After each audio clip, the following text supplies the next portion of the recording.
하나님이 이 모든 말씀으로 말씀하여 이르시되 나는 너를 애굽 땅 종 되었던 집에서 인도하여 낸 내 하나님 여호와니라. 너는 나 외에는 다른 신들을 내게 두지 말라. 너를 위하여 새기는 우상을 만들지 말고 또 위로 하늘에 있는 것이나 아래로 땅에 있는 것이나 땅 아래 물속에 있는 것에 어떤 형상도 만들지 말며 그것들에게 절하지 말며 그것들을 섬기지 말라. 나 내 하나님 여호와는 질투하는 하나님인즉 나를 미워하는 자의 죄를 갚되 아버지로부터 아들에게로 3, 4대까지 이르게 하거니와 나를 사랑하고 내 계명을 지키는 자에게는 1000대까지 은혜를 베푸느니라. 너는 내 하나님 여호와의 이름을 망령되게 부르지 말라. 여호와는 그의 이름을 망령되게 부르는 자를 죄 없다 하지 아니하리라. 안식일을 기억하여 거룩하게 지키라. 아멘. 요즘은 그냥 가만히 앉아만 있어도 그냥 더위를 느낍니다. 조금만 움직이면 등줄기에 땀이 흐릅니다. 이런 날 그래도 여전히 건강한 가운데 주 앞에 섰어요. 참 감사하지요. 우리가 하나님 앞에 여전히 예배자로 선 것, 그 감사의 마음을 가지고 하나님을 여태까지 찬양했는데요. 또 그 감사함으로 우리 옆에 분들과도 한번 인사를 합시다. 사랑합니다. 축복합니다. 시작. 사랑합니다. 축복합니다. 네.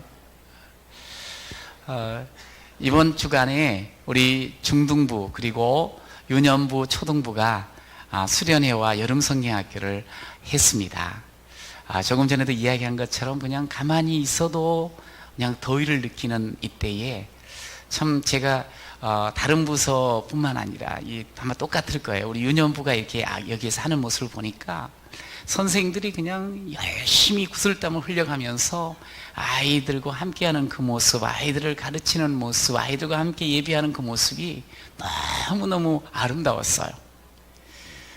그러면서 그 아이들이 말씀을 이렇게 들을 때 뭘 이렇게 물어보면 네 하면서 막 소리를 지르며 그렇게 그냥 열심히 경청하는 그 모습을 보면서 너무너무 아름답다, 너무너무 보기에 좋은 그런 아이들이었습니다. 어떤 선생님이 이런 이야기 하더라고요. 그 아이들이 어떤 아이인가, 그러니까 이제 그 유년부보다 더 어린 아이인데 한 번은 이렇게 같이 있는데 약간 냄새가 나더라는 거야. 그래가지고 누가 아무래도 이 응아를 한 것 같아가지고 너가 했니? 그랬더니 아니라고 그러더래요. 근데 이제 2명이 있었는데 옆에 있는 친구를 이렇게 한번 살펴봤대요. 그랬더니 걔는 멀쩡하더래. 그래서 다시 이렇게 봤더니 씩 웃으면서 그렇게 자기가 했다 그래가지고 그래서 또 그 아이를 이렇게 화장실에 가서 닦아주는 그런 이야기를 해요. 그리고 우리 아이들이 보니까 그렇게 선생님들, 부모님은 당연하고 이 선생님들이 이렇게 도움을 받으면서 이렇게 커가는 그런 귀한 아이들이죠. 저도 첫 사역을 이제 이렇게 설교하는 사역을 할 때 유년부를 했어요. 1학년, 2학년. 그런데 한 100명에서 150명 정도까지 이렇게 모였는데 그 아이들이 이렇게 함께 지내면서 정말 행복하기도 했지만 너무 전방죽지 못되었기 때문에 아주 힘들게도 했거든요. 그래서 유달리 그냥 말 안 듣고 그냥 예배 시간에도 장난도 쳤던 그런 아이들 가운데 여러분 놀라지 마십시오. 그래도 이렇게 참 늘 봐주면서 이렇게 선생님들과 사랑하고 그랬었는데 나중에 보니까 한 20년쯤 지나고 목사님이 되셨어요. 3분이나. 할렐루야. 그래. 참 그렇게 그냥 저것들이 뭐가 될까 이렇게 생각을 했는데 어느덧 이렇게 말씀으로 잘 자라고 선생님들의 사랑받고 부모님의 기도받고 나서 이렇게 커가면서 은혜를 깨닫고 하나님의 말씀을 전하는 그런 멋진 그런 사역자로 서 있는 모습을 보면서 너무너무 감동을 했습니다. 하나님 진짜 저렇게 하시는구나. 할렐루야. 참 우리의 그 무더위 속에서 땀도 결코 헛되지 않는 거예요. 그래서 하나님의 사랑으로 이렇게 함께 나가면 아이들이 그렇게 아름답게 커가는 줄로 믿으시기 바랍니다. 우리 선생님들 중등부 또 우리 유년부 초등부 다 이렇게 애를 썼건 이제 8월 5일 6일 이렇게 되는 또 고등부가 하고 청년부가 있는데요. 우리 선생님들을 또 이렇게 생각하면서 한번 뜨거운 감사의 박수 한번 다시 한번. 선생님들 감사합니다. 애쓰셨습니다. 하나님의 사랑이 더 넘치고 더 축복의 삶을 사시기를 축원합니다. 아멘. 네. 사실은 우리가 이제 한 사람이 이렇게 커가는 때 보면 자기 힘으로 자기 노력으로 큰 거 아니에요. 부모의 헌신과 주변 또 사랑하는 분들의 도움을 통해서 커왔던 것 우리가 잘 압니다. 그런데 요즘 보면 그냥 이기적이고 개인주의적인 그런 모습들이 너무 강하다 보니까 내가 여기까지 온 건 내 힘으로 왔지 하는 그런 생각을 가지고 사는 것처럼 보이는 그런 면들이 없지 않아 있어요. 결코 그렇지 않거든요. 저 자신을 봐도 그렇고 아마 여러분도 마찬가지입니다. 돌아보면서 느끼는 건 아마 그런 걸 겁니다. 하나님, 전부 지금까지 돌아온 거 보니까 은혜의 발자국이군요. 한번 고백하세요. 하나님, 내 삶을 돌아보니 전부가 은혜의 발자국입니다. 그러니까 내 힘으로 살지 않은 거죠. 네. 여러분, 오늘 본문에 등장하는 이스라엘 백성도 역시 마찬가지입니다. 자신들의 힘으로 애굽을 나왔고 자신들의 힘으로 광야의 어려움을 풀어나갔고 그러지 않아요. 애굽에서 나온 것도 하나님께서 끄집어내 주셨고 또 약속의 땅을 향하여 가는 가운데 어려움을 겪을 때도 하나님께서 싸워주셨고 그러면서 길을 이렇게 힘차게 앞으로 나아가는 그런 모습들을 보게 돼요. 하나님께서 아예 이렇게도 이야기를 하시죠. 얘들아, 너희들은 내가 끄집어내서 내가 인도한 나의 소유다. 이거 백성들이 꼭 알기를 원했어요. 그러면서 그렇게 선언하신 것은 또 다른 주변 이방인들이 보면서 그렇구나, 저 사람들은 하나님께서 택하시고 하나님이 이끄시고 하나님의 소유된 백성이로구나, 할렐루야, 이거를 알려주면서 너 터치하면 안 돼, 함부로 하지마 하는 그런 말씀을 은연중에 하시는 거예요. 암시를 하는 거죠. 결국 이스라엘 백성들은 자신의 힘으로 오늘까지 온 거 아니에요. 자신의 자신됨, 오늘 이 공동체됨은 하나님의 철저한 은혜인 줄로 믿습니다. 여러분, 우리도 마찬가지 아니에요? 예수 그리스도를 통해서 우리가 하나님의 아들, 딸 되어 오늘 이 자리까지 왔습니다. 할렐루야. 우리 하나님은 우리에게 말씀하시거든요. 너는 왕같은 제사장이요, 나의 거룩한 나라요, 나의 소유된 백성이다. 하나님 그렇게 말씀을 해주셔요. 돌아보니 하나님의 진짜 택한 백성으로, 하나님의 왕같은 제사장으로 지금까지 살아온 것 보니 내 힘이 아니더라는 거지. 하나님의 은혜입니다.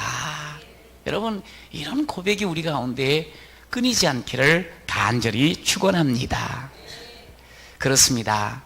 지난주에도 우리가 함께 살펴본 것처럼 이스라엘 백성들이 이제 애굽에서 나온 지 며칠 만에 시내 광야에 도달해 있었죠. 며칠? 맞습니까? 별로 어렵지 않는데 석 달, 그러니까 100일이 채 안 된 그런 이스라엘 백성이 드디어 시내 광야, 시내산 아래쪽에 함께 텐트를 치면서 머무르기 시작합니다. 그럴 때 우리 하나님께서 이제 택한 백성들 이제 가나안 땅 약속하셨는데 그 땅 이제 들어가서 살 터인데, 택한 나의 백성들아, 그리고 가나안 땅에서 거할 너희들, 이제 그곳에서 이렇게 사는 게 좋아, 이렇게 살아야 돼 하면서 율법을 제정하여 주십니다. 이렇게 살아야 된다는 거예요. 우리는 언뜻 이렇게 생각이 될 때가 있어요. 이 율법 이야기를 하면 하나님, 목사님, 지금 무슨 율법 이야기, 율법 시대 아니잖아요. 이미 은혜 시대로 우리가 지금 지내고 있는데 지금 와서 율법 이야기하고 계명 이야기를 합니까?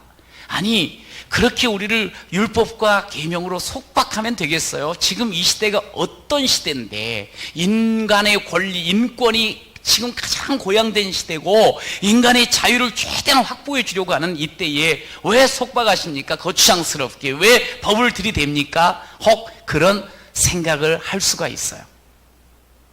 그건 모세 때나 그때나 필요한 것이 지금 필요한 것 아니지 않습니까? 하고 생각할 수도 있어요. 여러분, 그러나 이 생각 접어야 돼요. 율법은 지금 구원받은 우리에게도 필요한 줄로 믿으시기 바랍니다. 왜냐하면 마태복음 5장 18절에 보면 율법을 완성시키시고 은혜의 시대를 여신 주님께서, 예수님께서 이렇게 말씀하십니다. 함께 읽겠습니다. 시작. 진실로 너희에게 이르노니 천지가 없어지기 전에는 율법의 1.1획도 결코 없어지지 아니하고 다 이루리라. 할렐루야. 율법 1.1획도 없어지지 않고 그것은 지금도 이루어져야 된다고 말씀을 하시는 거예요. 할렐루야. 여러분 기억하죠? 그래서 우리가 오늘 십계명을 말씀을 통해서 확인하며 그리고 율례를 바라보고 보고 그리고 하나님의 말씀들이 우리에게 주어질 때 왜 이렇게 나한테 거추장스럽게 나를 속박을, 아니요 그게 아니고 그 말씀을 꼭 지키며 나가야 될 것이 바로 구원받은 우리들, 하나님 나라를 이루어 나갈 우리들이라는 것을 꼭 기억하라는 거예요. 하나님께서는 우리에게 십계명을 비롯하여 율법을 주셨어요. 그런데 그 율법은 다른 게 아니에요. 하나님을 사랑하며 사는 법이에요. 하나님을 사랑하며 살 때 우리는 이웃과도 사랑을 나누며 살 수 있는 자가 됩니다. 그래서 저는 오늘 이 십계명을 중심으로 해서 하나님을 사랑하십시오. 시작. 하나님을 사랑하십시오. 하나님을 사랑하십시오. 하나님의 따뜻한 목소리로 하나님을 사랑하자, 함께 우리 사랑하며 살자, 하나님 그렇게 말씀하셔요. 우리 옆에 분하고도 한번 서로 따뜻하게 하나님을 사랑하십시오. 시작. 하나님을 사랑하십시오. 사랑하네! 이게 아니에요. 오늘 말씀을 통해서 함께 사랑하며 살자, 우리 주님 말씀하셨어요. 왜 우리가 사랑하며 살아야 될 사람인 줄 아세요? 첫 번째 따라하세요. 사랑으로 새기시다. 사랑으로 새기시다. 이게 뭐냐? 이제 우리 주님께서 모세를 통해서 이제 시내 산에서 율법 이 십계명을 중심으로 율례를 주셨어요. 그런데 그 율법을 주실 때 성경을 좀 읽다 보면 31장 18절에 이렇게 주셨다 말씀을 합니다. 여호와께서 시내 산 위에서 모세에게 이르시기를 마치신 때에 증거판 돌을 모세에게 주시니, 그 다음부터 같이 읽어요. 이는 돌판이요 하나님이 친히 쓰신 것이라. 하나님 뭐 하셨다고요? 친히 쓰셨다는 거야. 친히 손편지를 쓰시듯 쓰셨다는 거야. 그런데 돌에다 쓰시다 보니까 어떻게 한 거예요? 새겼다는 거지. 돌에다 쓰면 안 돼. 그냥 새겼다. 이렇게 돌에다 새기셔가지고 하나님께서 이스라엘 백성들에게 이 계명을 주셨다는 거야. 그래서 제가 이 하나님이 친히 쓰셨다, 이 새기셨다 말씀을 이렇게 묵상을 하면서 하나님이 마치 이 말씀이 사랑하는 우리 자녀들 이스라엘 백성들에게 잊혀지면 안 된다, 지워지면 안 된다는 그런 의미를 가지시고 이 돌에다 새기듯이 우리의 신비에 새기셨다는 그런 깨달음이 오더라고요. 저는 하나님께서 이 막 가슴에다 신비에다가 새기기를 원하시는 이 말씀은 철저하게 사랑으로 새기심을 믿으시기 바랍니다. 여러분, 이 새기신다는 이 말은요, 이사야가 한번 썼는데 거기 이사야 49장 16절에 보면 이런 말씀이 있어요. 우리 주님께서 우리를 당신의 손바닥에다가 새겨가지고 우리를 보호하시고 사랑하신다는 말씀을 하셔요. 이 손바닥에 절대로 잊고 싶지가 않으신 거예요. 그래서 손바닥에 새겼다는 그런 표현을 썼어요. 이사야를 통해서. 여러분, 왜 그렇게 잊고 싶지 않으실까요? 우리도 뭐 잊어먹지 않으려고 하면 손바닥에다가 뭐 이렇게 써놓잖아요. 그렇게 손바닥에다가 새긴 이유는 뭐냐면 저와 여러분을 사랑하시기 때문인 줄로 믿습니다. 우리가 하나님의 손바닥에 새겨진 존재면서요, 동시에 하나님의 사랑의 말씀을 신비에 새기는 하나님의 사랑으로 하나님께서 새겨주시는 그런 귀한 자인 것을 믿으시길 바랍니다. 여러분, 이 새겨진 두 돌판의 십계명은 어떤 것일까요? 자, 성경에 보면은 율법이라는 말을 구약에 많이 써놨어요. 물론 로마서와 갈라디아서도 율법이라는 단어가 많이 나와요. 그럼 율법은 뭐냐? 율법은 이런 거예요. 율법은 십계명 플러스 율례. 이 율법을 토라라 그러거든요. 물론 이제 나중에 이 율법이 아주 해설서가 붙어가지고 이래야 된다, 이거는 하지 말아야 된다 하면서 뮤시나 뭐 이런 것들로 해서 아주 방대하게 커져요. 그런데 원래 이 율법은 토라는 십계명과 율례예요. 그런데 이 십계명과 율례는 모판으로 이 출애굽기 20장에서 23장까지 기록이 되어 있어요. 원래. 그래서 이 십계명은 소위 강령 헌장과 같아요. 그리고 나서 율례들은 그 십계명을 좀 더 풀어가지고 이렇게 이 말씀을 이루어 가야 됩니다 하면서 풀어나가요. 그런데 그 십계명을 비롯하여 23장까지의 하나님이 주신 율법은 소위 이제 우리가 공동체를 이루며 살아갈 때, 특히 이스라엘 백성이 이 광야를 거쳐서 가나안 땅에 들어가 살아갈 때 이렇게 살아야 되는 거야 하면서 도덕법, 그래서 하나님과 인간과의 관계를 어떻게 바르게 세워나갈 건가, 이게 십계명이고, 그 다음에 의식법, 이 십계명 다음에 20장의 뒤에 나오는 부분이 하나님을 그럼 어떻게 예배하며 섬겨나갈 것인가 하는 종교의식에 대한 부분을 언급을 해 놓으시고요. 그 다음에 시민법, 이제 가나안 땅에 들어가서 서로 어울려 살게 되는데 어떻게 사는가, 그 법 시민법 안에는 소위 노예를 어떻게 대하며 우리가 서로에게 손해를 끼치고 그럴 때 어떻게 상처를 입히고 그럴 때 어떻게 보상해야 되고 또 벌을 줘야 되고, 그 다음에 사유재산을 어떻게 보호하며 성적으로는 어떻게 살아가야 되고 약자를 어떻게 보호하며, 그 다음에 재판은 어떻게 하고 안식년은 어떻게 지키며 절기를 어떻게 지킬 것인가 하면서 23장까지 가고 마지막 부록으로는 그 말씀을 율법을 지키면 복되지만 지키지 않으면 너희들 혼난다, 경고의 메시지를 마지막에 붙여놨어요. 이렇게 해서 소위 율법을 신의 광야에 있는 이스라엘 백성들에게 허락하셨거든요. 그렇다면 이제 뭐 이렇게 보면은 좀 뭐가 이해도 잘 안 가기도 하고 답답한 그런 부분들이 없지 않은데, 그럼 왜 이런 율법을 이스라엘 백성들에게 주셨을까 하는 거예요. 여러분, 이 율법을 받은 시기가 있어요. 이것은 애굽에서 나온 지 아까 며칠 만에요? 아직도 답을 조금 전에 했는데, 하여간 100일이 안 된 석 달이 지난 때에 드디어 말씀을 주신 거예요. 그런데 한번 생각을 해보세요. 이스라엘 백성은 지금 석 달 전에는 애굽에서 종이었어요. 노예였어요. 그 석 달이 딱 지났어. 이 다음부터는 완전히 노예티 싹 벗어 이렇게 던져버리고, 그 다음에 아주 신사적이고 아주 민주적이고 성숙한 모습으로 서 있었을까요? 여러분처럼? 아니면 아직도 덕지덕지 노예 티가 그냥 줄줄줄줄 났을까요? 어느 쪽일까요? 정신 차리고 대답해 주세요.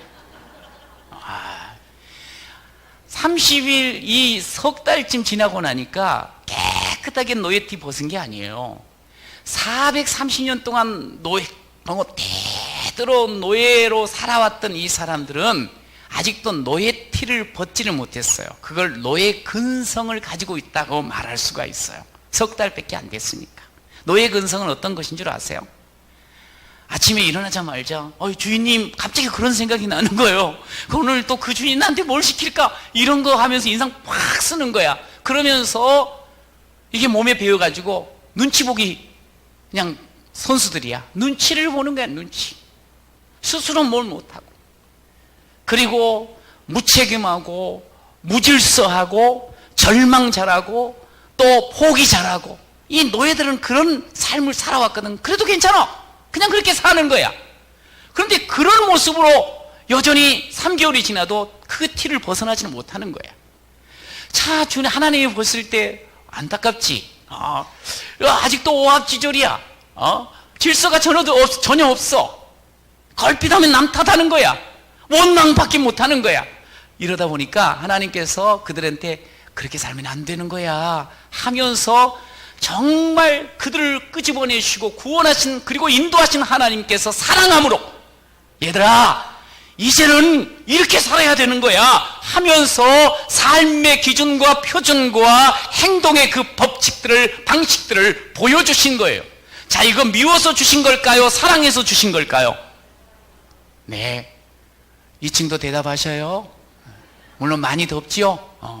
그래도 사랑하니까 이것들 이거 형편없네, 그래서 그냥 내가 확 휘어잡고 그냥 속박하면서 질질 끌고 가야지, 이게 아니에요.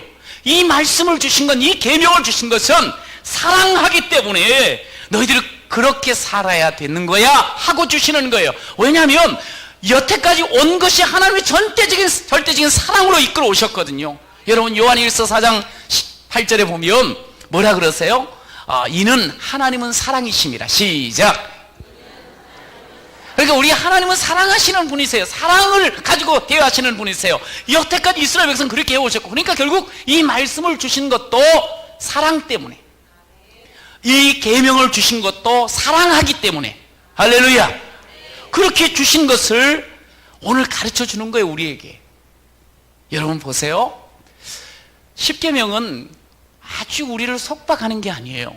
십계명은 크게 둘로 나누는데, 하나는 하나님과의 관계가 어떻게 돼야 될 건가, 그리고 또 한 가지는 사람들과 함께 살아가는 이 공동체 안에서 어떻게 서로 관계를 맺고 살 것인가.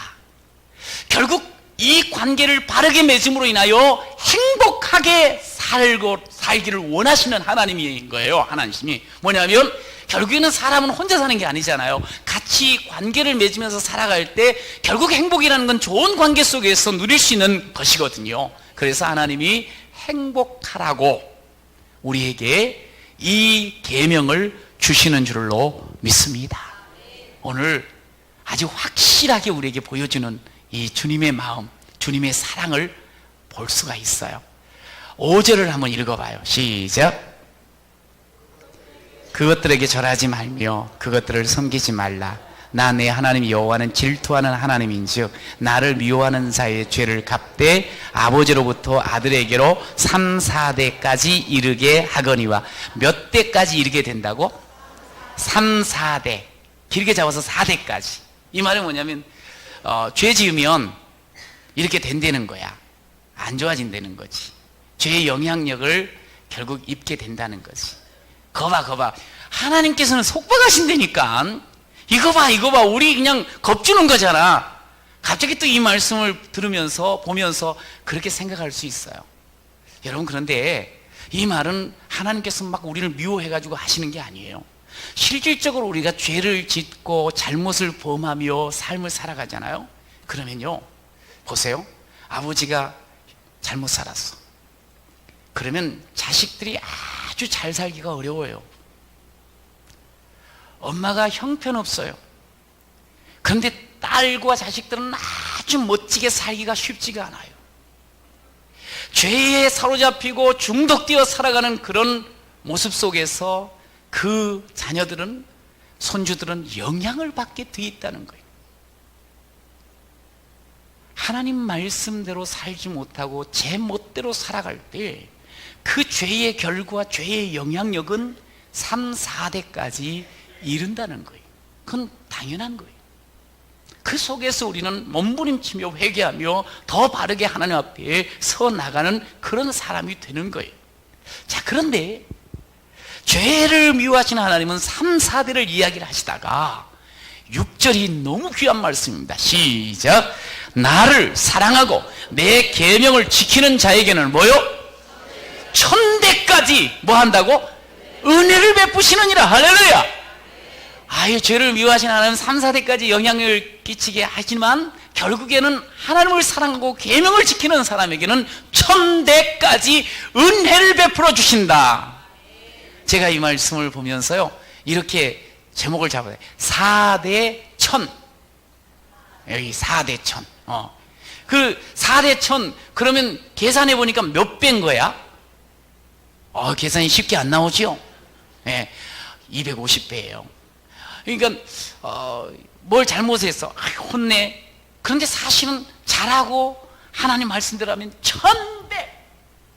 이 말은 뭐냐면 하나님께서는 결국에는 이 계명들을 주시고 하나님께서 법을 주신 것은 막 계속 혼내고 괴롭게 하려고 하는 게 아니고, 지킬 때에 이 죄의 영향력이 3, 4대에 간다 하지만 그것을 충분히 압도하고 덮어버릴 만한 은혜를 부어주시는 분인 줄로 믿습니다.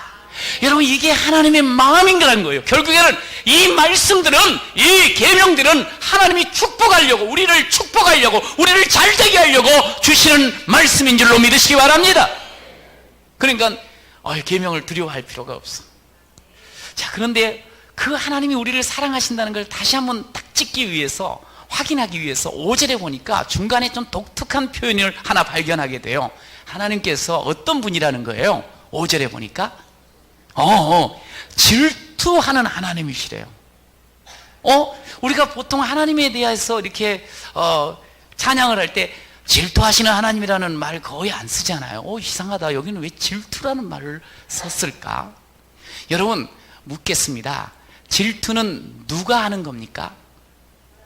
사람이? 아니, 그거 말고 아무나 질투하나? 그렇죠. 사랑하면 질투합니다.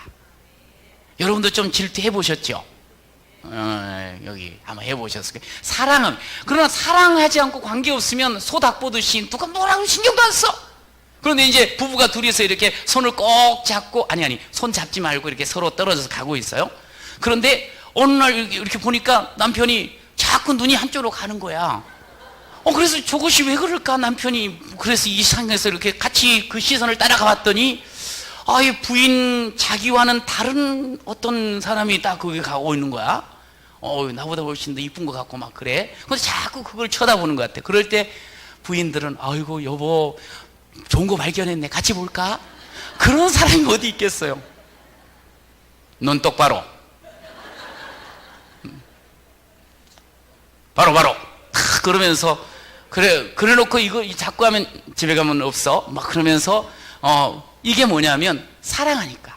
그리고 실질적으로 옆에 봐봤자 아무 쓸모짝이 없어요. 득이 하나도 안 돼.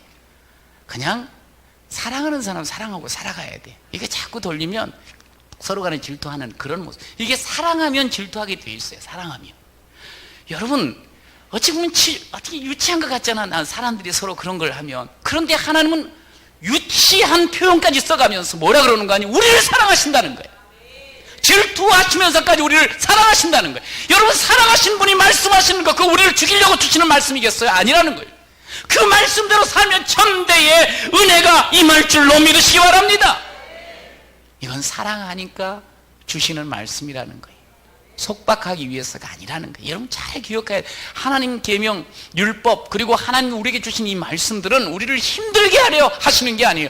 여러분이 이 말씀을 이제 신명기에 이제 모세가 이제 첫 일대 막 이제 출애굽한 일대 사람들한테, 백성들한테 이 말씀을 전했어요. 그리고 나서 신명기는 39년이 지난 뒤에 다시 또 이 계명들과 율례들을 이야기를 해줘요. 왜냐하면 이제 첫 세대들이 1세들이 많이 죽기도 하고 2세대들이 이제 점점 이제 주역들이 되는 때 하나님께서 이렇게 너희들한테 말씀하신 거예요 하면서 신명기 4장, 5장, 6장의 이 출애굽기 20장에서 23장의 말씀을 다시 한번 해설하면서 이야기를 해줘요.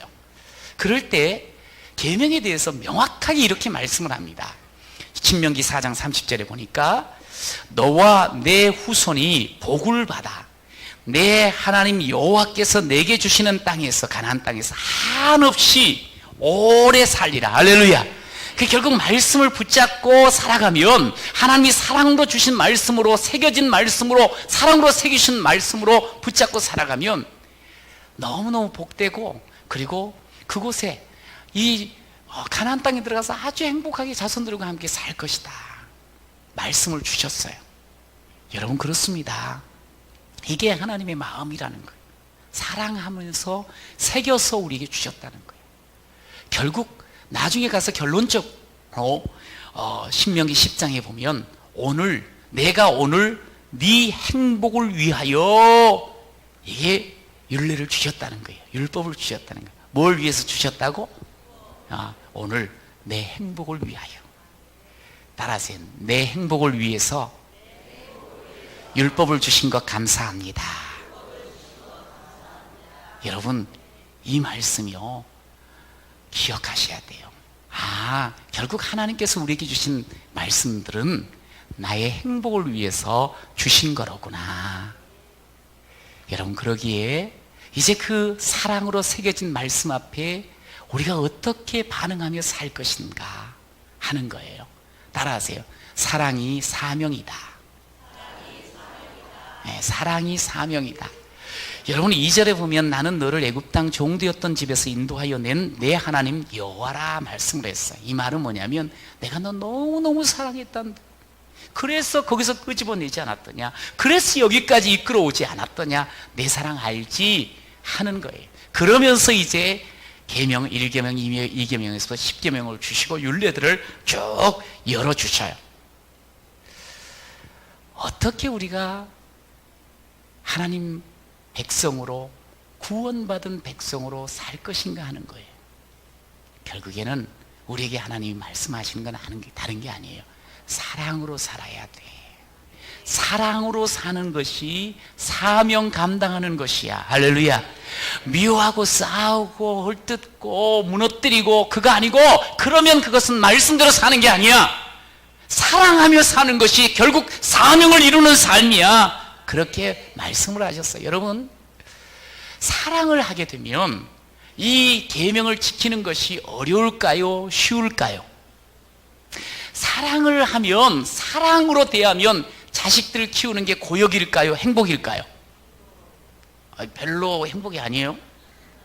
애들 그냥 뒷바라지 하는 거 힘들죠. 그런데 이거 고역이야, 왜 이런 일을 할까? 그렇지 않게 그런 말을 안 하는 이유는 뭐냐면 아이를 사랑하니까 그래.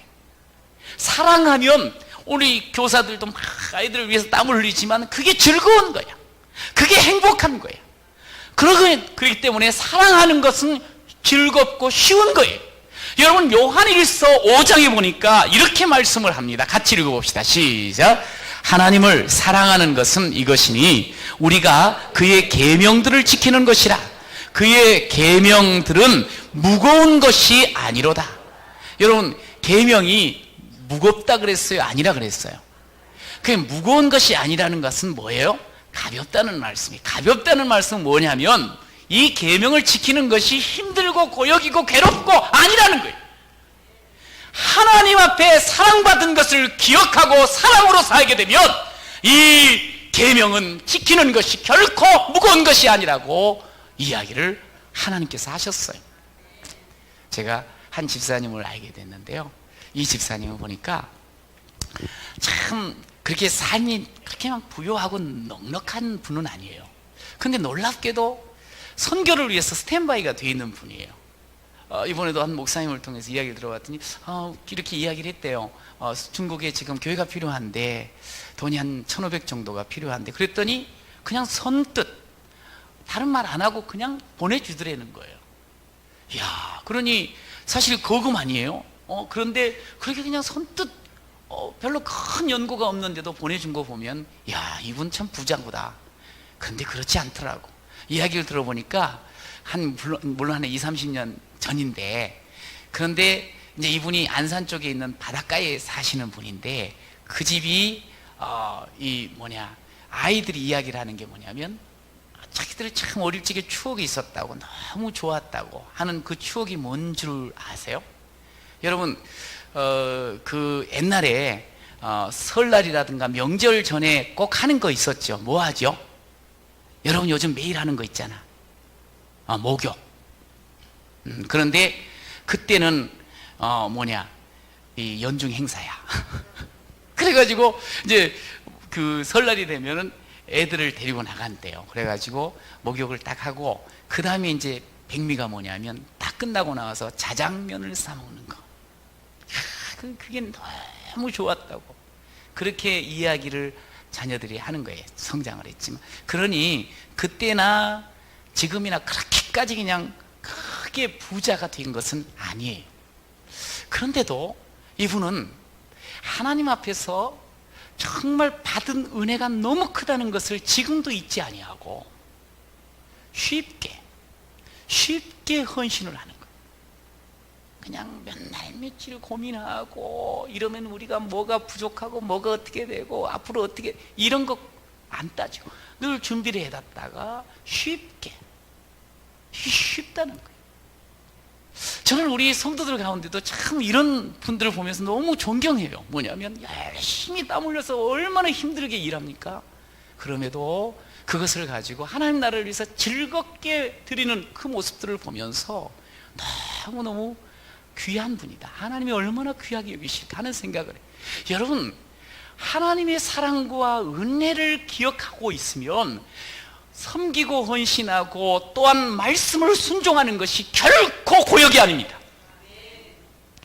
저는 우리 사랑하는 귀한 성도들이 하나님의 말씀 앞에서 쉽게 믿음으로 사시길 간절히 축원합니다. 고민하고 고역하고 힘들다고 여기지 않고 말씀을 순종함에 있어서 쉽게 신앙생활이 이렇게 즐겁구나, 이렇게 쉽구나 하는 것을 이야기하며 신앙생활하는 여러분 모두가 되시기를 축복합니다. 여러분, 하나님 사랑하면, 정말 주를 사랑하면 다른 신 옆에다 두고 살겠어요? 하나님 정말 사랑하면 우상을 만들어서 그것 때 절하겠어요? 여러분, 하나님 정말 사랑하면 하나님의 이름을 함부로 망령되이 부르겠어요? 하나님 정말 사랑하는 사람이 어찌 안식일을 그냥 함부로 지키겠냐 이 말이에요. 사랑하니까 그분을 더 예배하고 싶고, 사랑하니까 그분을 더 높이고 싶고, 사랑하니까 그분만을 더 사랑하고 더 경배하고 싶은 것 당연하지 않겠습니까? 여러분, 결국에는 하나님 사랑하면서 살아가는 것이 결국 나머지, 그리고 부모를 공경하고 이 모든 살인하지 말라 이런 모든 것들도 역시 하나님이 사랑하는 사람은 당연히 쉽게 너무너무 고민하면서 괴로워하면서 하는 게 아니고 당연하지요, 감사합니다 그러면서 즐겁게 할 수 있는 것 아니겠습니까? 여러분, 저는 저와 여러분이 하나님 앞에서 사랑으로 사명 감당하시기를 간절히 축원합니다. 사랑으로 함으로 쉽게 기쁨으로 감당하기를 축원합니다. 여러분, 그런데 문제는 왜 안 되냐는 거야. 예수님께서요, 말세에 대한 이야기를 하실 때 마태복음 24장에 보면 이렇게 말씀합니다. 불법이 성함으로 많은 사람의 사랑이 식어지리라. 여기에 사랑이 식었다, 불법이 성하다, 이게 연결이 되는 거예요. 불법이 성하다는 말, 불법으로 산다, 하나님 말씀과 상관없이 산다는 거예요. 그런데 왜 이렇게 불법이 성한가? 사랑이 식어서 그렇다는 거예요. 하나님의 사랑이 옛날이 돼버렸어요. 하나님의 사랑이 이미 끊겨버린 것 같아요. 하나님의 사랑이 잊혀졌어요. 식어졌어요. 식은 밥처럼. 여러분, 하나님의 사랑이 식어지면 이렇게 하나님 앞에 말씀 지키는 것이 힘들고 결국에는 더 나아가서 불법으로 살게 되어진다는 거예요. 하나님의 사랑이 식어져서는 안 돼요. 여러분, 끊임없이 주님께서는 우리에게 말씀하셔요. 내가 너희를 이끌어주지 않았더냐, 내가 너희를 살려주지 않았더냐, 내가 너희들과 함께하지 않았더냐, 내가 너희를 축복하지 않았더냐. 할렐루야. 이스라엘 백성들에게도 계속 이 말씀을 하시면서 말씀을 하신 거였어요. 이 계명을 주시는 거였어요. 기억하라는 거예요. 하나님의 사랑, 하나님의 은혜, 이거 기억하라는 거예요. 여러분, 그렇게 하나님 앞에 사랑이 뜨거워서, 사랑 때문에 신앙생활을 해야 되고, 사랑 때문에 섬겨야 되고, 사랑 때문에 헌신해야 되고, 사랑 때문에 지키는 그런 여러분이 되시기를 간절히 축원합니다. 예수님께서도 결론적으로 이렇게 말씀하시죠. 예수께서 이르시되 내 마음을 다하고 목숨을 다하고 뜻을 다하여 주 너의 하나님을 사랑하라. 이것이 크고 첫째 되는 계명이다. 둘째도 그와 같다. 이웃을 내 몸처럼 사랑해라. 사랑으로 하나를 결론을 맺어요. 가정 세워나가는 거 힘듭니까? 사랑으로 세우십시오. 자식 키우는 게 어렵습니까? 사랑으로 키우십시오. 여러분, 직장 생활하는 게 고역이십니까? 사랑받은 사람답게 사랑하면서 하십시오. 여러분 신앙생활이 몸이 건조합니까? 사랑하면서 하십시오. 여러분 그러면 우리가 하나님 앞에서 제대로 산 자가 될 줄로 믿습니다. 여러분 이스라엘 백성들의 고질병이 뭐였는 거 아니? 자꾸만 이런 하나님의 사랑을 잊어버리고 옛 예굽의 풍습으로 자꾸 돌아가려 그러고 아니면 주변의 이방인들의 모습을 보면서 저게 좋네 하면서 그리스도 올락 넘어가는 그런 모습들이 많았어요. 그래서 야 저거 돈이 최고인데, 와 저거 권력이 있으면 뭔가 세상 속에서 잘 사는 것 같은데, 와 저 쾌락을 쫓기만 하면 정말 행복할 것 같은데, 그러면서 그쪽으로 자꾸 고개를 돌리고 가려고 하는 그런 성향들이 이스라엘 백성들에게 얼마나 많은지 몰라요. 여러분 하나님을 아는 사람인데, 하나님의 사랑을 받은 사람인데, 여러분 우리는 어떻습니까? 우리가 하나님의 은혜를 받고 우리가 하나님의 사랑을 받고 사는데 우리의 눈도 없이 우리의 걸음도 없이 그쪽에다가 발을 디디려고 하지는 않는지요? 돌아서라는 거예요. 오직 하나님만 사랑하고 오직 하나님만 경배하고 오직 하나님만 예배하는 그런 사람이 되어지면, 그러면 우리의 삶이 정말 완성되어지는 삶이요 보람 있는 삶이라고 말씀을 하십니다. 말씀을 결론 맺는데요, 로마서 13장 10절을 한번 읽어봅시다. 시작. 사랑은 이웃에게 악을 행하지 아니하나니 그러므로 사랑은 율법의 완성이니라. 사랑이 뭐라고요? 율법의 완성은 사랑이라고 말씀을 해요. 사랑. 결국 이웃을 사랑한다는 것은 이게 하나님 사랑 없이는 할 수가 없어요. 하나님 사랑하고 이웃 사랑하고, 이 사랑할 때 우리의 인생이 완성되어져요. 이것이 사명을 감당하는 삶이요 하나님께서 새겨주신 귀한 은혜를 드러내는 삶이라는 것을 말씀을 합니다. 여러분 다시 한번 하나님 우리에게 주신 이 귀한 계명, 사랑하면서 쉽게 감당해 나가는 그런 우리 모든 믿음의 용사들이 되시기를 축복합니다.